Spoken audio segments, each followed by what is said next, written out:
আজকের পৃথিবীর সবচাইতে আলোচিত এবং ঘটনাবহুল ভূখণ্ডসমূহের অন্যতম হল সিরিয়া। একজন মুসলমানের কাছে মক্কা এবং মদিনার পরে তৃতীয় সবচেয়ে গুরুত্বপূর্ণ এবং পবিত্রতম ভূখণ্ড হল সিরিয়া। কারণ রাসূল করিম সাল্লাল্লাহু আলাইহি ওয়াসাল্লামের বহু তাৎপর্যপূর্ণ ভবিষ্যৎবাণী রয়েছে সিরিয়াকে কেন্দ্র করে। আজকের সিরিয়ার প্রাচীন এবং ঐতিহাসিক নাম ছিল শাম। এই শামকে কেন্দ্র করে যতগুলো বর্ণনা হাদিসের কিতাবসমূহে পাওয়া যায়, সেই শামের সীমানা অবশ্য আজকের সিরিয়া থেকে বেশ খানিকটা বিস্তৃত এবং বড় ছিল। সিরিয়া, জর্ডান, ফিলিস্তিন এবং লেবানন এই দেশগুলো মিলে ছিল তখনকার শাম। অবশ্য তখনকার শামের সবচেয়ে প্রধান এবং বড় অংশ যেহেতু আজকের সিরিয়ায়, সেই জন্য সিরিয়াকেই সাধারণত শাম বলা হয়। শাম বা সিরিয়ার প্রধান এবং অন্যতম বৈশিষ্ট্য হলো যুগে যুগে আল্লাহ সুবহানাহু ওয়া তাআলার পক্ষ থেকে বিভিন্ন নবী রাসূল যে সারা পৃথিবীতে এসেছেন, তাদের সবচেয়ে বড় অংশ এবং সবচেয়ে বেশি সংখ্যক নবী রাসূল এসেছেন এই শাম বা সিরিয়া। শাম বা সিরিয়া এটাই কিয়ামতের ময়দান হবে। কিয়ামতের দিন লোকেরা এখানেই সমবেত হতে থাকবে। এর বাইরেও শাম বা সিরিয়া প্রসঙ্গে রাসূল করিম সাল্লাল্লাহু আলাইহি ওয়াসাল্লামের আরো অনেক গুরুত্বপূর্ণ মন্তব্য এবং বক্তব্য রয়েছে। সামান্য কয়েকটি বক্তব্য আজ আপনাদের সম্মুখে আমরা পেশ করতে চাই। তার মধ্যে এক নম্বর হলো সহিহ বুখারীতে বর্ণিত হয়েছে, নবী আলাইহিস সালাম বলেছেন, লা তাযালু তায়ফাতুম মিন উম্মতি মানসুরিন লা ইয়াদুররুহুম মান খাযালাহুম হাত্তা তাকুমাস সাআহ। অর্থাৎ আমার উম্মতের মধ্যে একটা বিশেষ শ্রেণী, বিশেষ কিছু লোক থাকবে, একটা দল থাকবে যারা সত্যের পক্ষে লড়াই করতে থাকবে, আল্লাহর সাহায্য তাদের সঙ্গে থাকবে এবং তারা এই সত্যের পক্ষের লড়াইকে অব্যাহত রাখবে কিয়ামত কায়েম হওয়া পর্যন্ত। তাদেরকে যারা পর্যদস্ত করতে চায়, অপমান করতে চায়, ক্ষতি করতে চায়, তাদের কেউই তাদের কোনো ক্ষতি করতে পারবে না। এই হাদিসে নবী আলাইহিস সালাম যে দলটির কথা বলেছেন, যারা সাহায্য প্রাপ্ত হবেন আল্লাহর পক্ষ থেকে এবং যারা অটল অবিচল থাকবেন সত্যের উপরে কিয়ামত পর্যন্ত, যাদেরকে কেউ অপদস্থ করতে পারবে না, সেই দলটি কারা এবং তাদের অবস্থান কোথায় হবে, এই প্রসঙ্গে সহিহ বুখারীতে নবী আলাইহিস সালামের একাধিক সাহাবায়ে কেরামের মন্তব্য রয়েছে, যারা বলেছেন যে এখানে যে দলটির কথা বলা হয়েছে তারা হলেন সিরিয়ায় অবস্থানকারী হবেন এবং এটা হবে কিয়ামতের ঠিক আগ মুহূর্তে। তাবরানীর এক বর্ণনা, নবী আলাইহিস সালাম নিজেও বলেছেন আল্লাহ সাহায্যপ্রাপ্ত সেই দলটি থাকবে সিরিয়ায় বা শামে। সিরিয়া প্রসঙ্গে দ্বিতীয় হাদিসটি বর্ণিত হয়েছে সহিহ বুখারীতে। বিখ্যাত সাহাবী আব্দুল্লাহ ইবনে ওমর রাদিয়াল্লাহু তাআলা আনহু বলেছেন, রাসূল করিম সাল্লাল্লাহু আলাইহি ওয়াসাল্লাম ইরশাদ করেছেন, আল্লাহুম্মা বারিক লানা ফি শামিনা ওয়াফি ইয়ামানিনা, অর্থাৎ আল্লাহ আমাদের সিরিয়ায়, আমাদের ইয়ামানে আপনি বরকত দান করুন। এই কথা বলার পরে উপস্থিত লোকেরা বলল, ইয়া রাসূলুল্লাহ ওয়াফি নাজদিনা, আমাদের নজদেও আল্লাহ বরকত দান করুন, সেই দোয়া করুন আপনি। নবী আলাইহিস সালাম তাদের কথায় কর্ণপাত না করে আবারও বললেন, আল্লাহুম্মা বারিক লানা ফি শামিনা ওয়াফি ইয়ামানিনা। লোকেরা আবারও বললেন, ওয়াফি নাজদিনা, আমাদের নজদেও।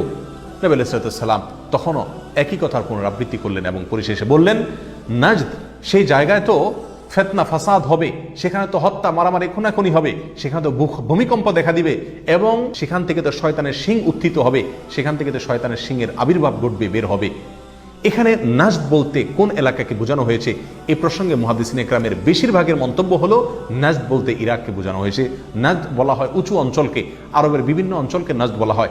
হেজাজ এটাকেও নাজদ বলা হয়, যেটা সৌদি আরবের ভিতরে, আর ইরাককেও নাজদ বলা হয়। সহিহ বুখারীর বিশ্ববিখ্যাত ব্যাখ্যাতা আল্লামা কিরমানী রাহিমাহুল্লাহ এবং আল্লামা খাত্তাবী রাহিমাহুল্লাহ এবং আল্লামা ইবনে আব্দুল বার রাহিমাহুল্লাহ সহ অনেক বড় বড় মুহাদ্দিসিনে কেরাম এবং হাদিসবিদগণ মন্তব্য করেছেন যে হাদিসের শেষ অংশে নবী আলাইহিস সালাম যে নাজদ প্রসঙ্গে মন্তব্য করেছেন, সেখানে নাজদ বলতে ইরাককে বোঝানো হয়েছে। হাদিসের সবচেয়ে বড় সমাহার কানজুল উম্মালে আবু নাঈমে বর্ণিত নবী আলাইহিস সালামের এক হাদিসে পরিষ্কারভাবে নবী আলাইহিস সালাম নিজেই বলে দিয়েছেন এখানে নাজদ বলতে ইরাককে বোঝানো হয়েছে। যাই হোক, এই হাদিস থেকে আমরা বুঝতে পারলাম বরকত নবী আলাইহিস সালাম চেয়েছেন আল্লাহর কাছ থেকে এই শাম বা সিরিয়ার জন্য। তাহলে এই শাম বা সিরিয়া এটা গুরুত্বপূর্ণ একটি জায়গা এবং নবী সাল্লাল্লাহু আলাইহি ওয়াসাল্লামের কাছে খুবই প্রিয়, আল্লাহর কাছে খুবই তাৎপর্যপূর্ণ একটি ভূখণ্ড। তৃতীয়ত যে হাদিসটি আমরা এই প্রসঙ্গে পেশ করতে চাই, সেটি বর্ণিত হয়েছে সুনানে আবু দাউদে এবং মুসনাদে আহমদে। নবী আলাইহিস সালাম থেকে বর্ণনা করেছেন আব্দুল্লাহ ইবনে হাওয়ালা রাদিয়াল্লাহু তাআলা আনহু, তিনি বলেন যে রাসূল করিম সাল্লাল্লাহু আলাইহি ওয়াসাল্লাম আমাকে বলেছেন, দেখো যখন তুমি দেখবে যে খেলাফত পবিত্র ভূমিতে অবতরণ করেছে, নেমেছে, এসেছে, প্রতিষ্ঠিত হয়েছে, তখন তুমি ধরে নিবে যে কিয়ামত খুবই সন্নিকটে এসে গেছে। এ হাদিসে নবী আলাইহিস সালাম পবিত্র ভূমিতে যে খেলাফত অবতরণ করলে কিয়ামত নিকটবর্তী এটা বোঝা যাবে বলেছেন।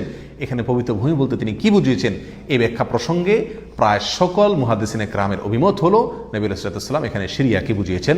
আগে এবং পরের আলোচনাকে পর্যালোচনা করলে সেটাই পরিষ্কার হয়ে যায়। সিরিয়া প্রসঙ্গে চতুর্থ যে হাদিসটি আমরা পেশ করতে চাই, সেটি সুনান তিরমিজিতে বর্ণিত হয়েছে।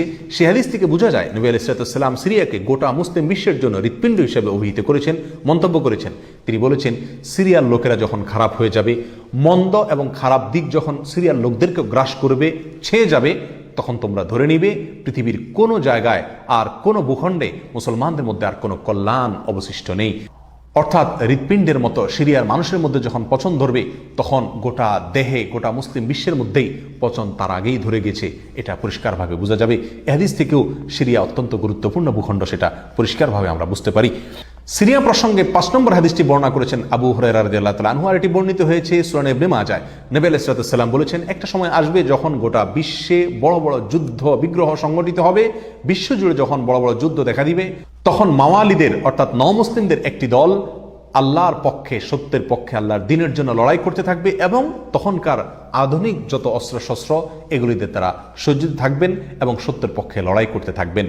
তাহলে চরম সংকটময় পরিস্থিতিতে আল্লাহ সুবহানাহু ওয়া তাআলার একটা বিশেষ সাহায্য এবং অনুগ্রহ আমরা দেখতে পাচ্ছি, আর সেটা অবতীর্ণ হবে, সেটা নাজিল হবে এই সিরিয়ার দামেস্ক নামক শহরে। নাম্বার 6, সিরিয়া প্রসঙ্গে নবী আলাইহিস সালামের আরেকটি তাৎপর্যপূর্ণ ভবিষ্যদ্বাণী রয়েছে, যেটি বর্ণিত হয়েছে সহিহ মুসলিমে। বর্ণনা করেছেন সাহাবী নওয়াস ইবনে সুমআন রাদিয়াল্লাহু তাআলা আনহু। তিনি বলেছেন, নবী আলাইহিস সালাম একবার দাজ্জাল প্রসঙ্গে দীর্ঘ এবং বিশদ আলোচনা করলেন। একটা পর্যায়ে এসে তিনি বললেন, কিয়ামতের পূর্বে আল্লাহর নবী ঈসা আলাইহিস সালাম যে আসমান থেকে অবতরণ করবেন পৃথিবীতে, তিনি অবতরণ করবেন মূলত সিরিয়ার দামেস্ক নামক শহরের, বর্তমান যে রাজধানী সেই দামেস্ক শহরের পূর্ব অঞ্চলের একটি উঁচু এবং সাদা মিনারায় তিনি অবতরণ করে দুনিয়াতে আসবেন। এসে সারা পৃথিবী জুড়ে তাণ্ডব চালানো দাজ্জালের বিরুদ্ধে তিনি লড়াই করবেন এবং সিরিয়ার এই লুদ নামক জায়গায় তিনি দাজ্জালকে হত্যা করবেন। একজন মুসলমানের কাছে যে সিরিয়ার ভূখণ্ডটি অত্যন্ত তাৎপর্যপূর্ণ তা পরিষ্কারভাবে হাদিসের মাধ্যমে ফুটে ওঠে। নাম্বার 7, তিরমিজি বর্ণিত এক হাদিসে আসছেন, নবী আলাইহিস সালাম ইরশাদ করেছেন, কিয়ামতের পূর্বে ইয়েমেনের হাজরামাউত নামক শহরে সেখানে আগ্নুৎপাত দেখা দিবে, আগ্নেয়গিরি দেখা দিবে এবং সে আগুন মানুষকে ধাওয়া করতে থাকবে। সেই পরিস্থিতি আসলে কিয়ামতের ঠিক পূর্ব মুহূর্তে আমরা কি করব, এই প্রসঙ্গে সাহাবা ইকরাম নবী আলাইহিস সালামের কাছে দিক নির্দেশনা চাইলে তিনি বললেন, আলাইকুম বিশাম, তোমরা শাম বা সিরিয়ায় গিয়ে আশ্রয় নিবে। অন্য এক হাদিসে আসছেন, নবী আলাইহিস সালাম বলেছেন, একটা সময় আসবে যখন 3টা জায়গায় একসঙ্গে যুদ্ধ চলবে, সিরিয়ায় এবং ইয়েমেনে এবং ইরাকে। একজন সাহাবী প্রশ্ন করলেন, ইয়া রাসূলুল্লাহ, আমাকে ওই সময় আপনি কোন পক্ষের হয়ে লড়াই করার জন্য নির্দেশ করবেন? নবী আলাইহিস সালাম বলেছেন, তুমি শামের হয়ে অর্থাৎ সিরিয়ার হয়ে তুমি লড়াই করবে, আর যদি সিরিয়া হয়ে লড়াই করার সামর্থ্য তোমার না থাকে তাহলে ইয়েমেনের পক্ষ তুমি অবলম্বন করবে। এই হাদিস একেবারে পরিষ্কারভাবে সিরিয়ার গুরুত্ব এবং তাৎপর্য আমাদের কাছে ফুটিয়ে তুলছে।